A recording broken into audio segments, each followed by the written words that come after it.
Hello everyone, तो बात करेंगे most awaited chapter alternating current के बारे में। अल्टरनेटिंग करंट की तो बात ही बहुत अलग है, ठीक है ना। इसमें हम लोग का कुछ मतलब टर्म होता है VRMS, root mean velocity, IRMS, ठीक है ना। और फिर हम लोग कैपेसिटिव इंडक्टेंस, फिर कॉस फाई पावर फैक्टर, ये सब होता है, ठीक है ना। आई को हम लोग किससे दिखाते हैं? I naught sine omega t से दिखाते हैं, I naught cos omega t से दिखाते हैं। ई को हम लोग E naught sine omega t, E naught cos omega t से दिखाते हैं। आई एवरेज क्या होता है? 2 I0/पाई होता है, 0.636 आई नॉट होता है।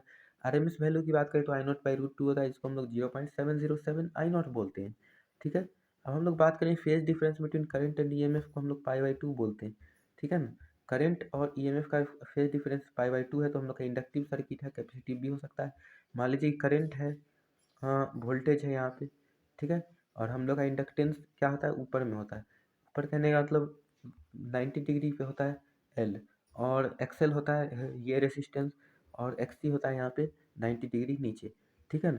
तो यहाँ से आप निकाल सकते हैं, अगर हम लोग ऊपर वाला XL ज़्यादा है तो हम लोग इंडक्टिव सर्किट है, XL कम है, कैपेसिटेंस ज़्यादा है, कैपेसिटिव सर्किट है, ठीक है। XL अगर XC के बराबर, तो रेजोनेंस वाला कंडीशन हो जाएगा, omega is equal to 1/√LC आ जाएगा।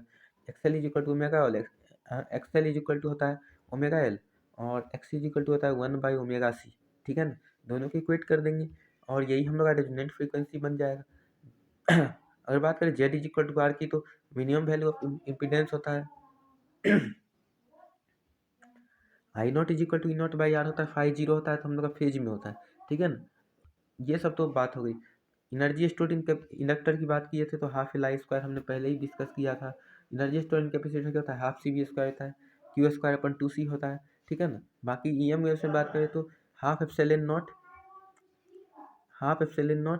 E स्क्वायर, ठीक है ना, B²/2μ0, ठीक है।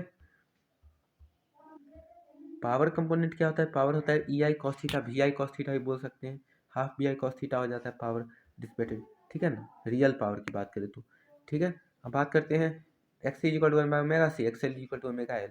यहाँ पे BL लिखा है, लेकिन सुसेप्टेंस भी बोलते हैं इसको। कैपेसिटिव रिएक्टेंस XC होता है, और इंडक्टेंस को XL से बताते हैं, ठीक है ना।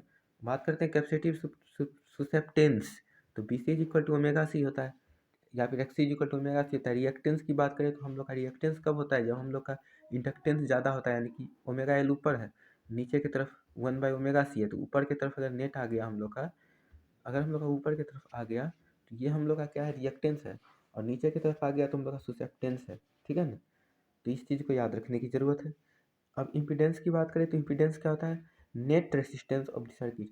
R² + XL - XC² होता है, 1/ωc का square. tan phi equal to VL - VC/R, ठीक है ना। VL क्या होता है? IX - IXC/R, IR, ठीक है ना। यहाँ से हम लोग कैलकुलेट कर सकते हैं। बैंडविड्थ की बात करें तो ω2 - ω1 हो जाता है बैंडविड्थ, ठीक है। शार्पनेस ऑफ रेजोनेंस की बात नहीं करेंगे क्योंकि ये सिलेबस में नहीं है, ठीक है। क्यू की बात करते हैं तो 1/R√L/C होता है, ठीक है ना। रेजोनेटिंग कंडीशन में हम लोग का क्वालिटी फैक्टर आता है, ठीक है। ट्रांसफार्मर की बात करें तो हम लोग का प्राइमरी ट्रांसफार्मर ये होता है, जब हम लोग इसको कनेक्ट करते हैं। सेकेंडरी ट्रांसफार्मर ये होता है, तो EP होता है ये वाला EP, और ES होता है ये वाला, ठीक है। ES/EP अगर हम लोग का NS/NP है, तो हम लोग का ट्रांसफार्मर रेशियो के बराबर है, ठीक है। और हम लोग का ये करंट के इन्वर्सली प्रोपोर्शनल होता है, तो ES/EP हम लोग का ISP/IS होता है, ठीक है। तो N की बात करते हैं तो N हम लोग का आउटपुट पावर है, और बाई इनपुट पावर है। इफिशियंसी की बात हो रही है ना, वर्क एनर्जी पावर में भी आपने पढ़ा ही था। इफिशियंसी अगर 100% है, तो हम लोग का ES/IS और EP/IP जो कि हम लोग का आइडियल ट्रांसफार्मर का काम करता है, ठीक है। और ये देखिए यहाँ पे सिर्फ रेसिस्टेंस दे दिया है, तो कुछ इस तरीके डायग्राम हो गया। इंडक्टेंस दे दिया, सिर्फ इस तरीके से डायग्राम हो गया। अगर कैपेसिटेंस सिर्फ दे दिया तो इस तरीके का डायग्राम हो गया। और XL और R और C दे दिया, तो इस तरीके से हम लोग तीनों को डिनोट करेंगे, ठीक है। बाकी तो ये रहा हम लोग का एक triangle, impedance triangle. Impedance triangle क्या कहता है कि हम लोग का यहाँ पे रेसिस्टेंस है, यहाँ पे XL - XC है, तो नेट क्या होता है? हम लोग पाइथागोरस ट्रिपलेट के सम के बराबर आता है, ठीक है ना। ये रहा हम लोग का इम्पीडेंस ट्रायंगल, ठीक है। यहाँ पे नेट आ गया और VR है, ठीक है ना। यहाँ से ट्रायंगल बन गया भी, यहाँ से हम लोग निकाल लेंगे वेक्टर नेट रिजल्टेंट। और ये हम लोग का कुछ ग्राफ है, तो ग्राफ इंपॉर्टेंट होते हैं। ये रहा हम लोग का ट्रांसफार्मर का ग्राफ, एक बार देख ले। जो हमने अभी दिखाया, बीच में आयरन कोर यूज़ करते हैं ताकि हम लोग का ट्रांसफार्मर सही से काम करे, ठीक है। For continuation of work we use coil. अब बात करते हैं illusionary Lenz law. Illusionary Lenz law की बात करें तो हम लोग जब नॉर्थ को लाते हैं तो हम लोग का यहाँ पे नॉर्थ बनने लगता है, नॉर्थ को हटाते हैं तो हम लोग का यहाँ पे नॉर्थ घटता है तो साउथ बनने लगता है, ठीक है ना।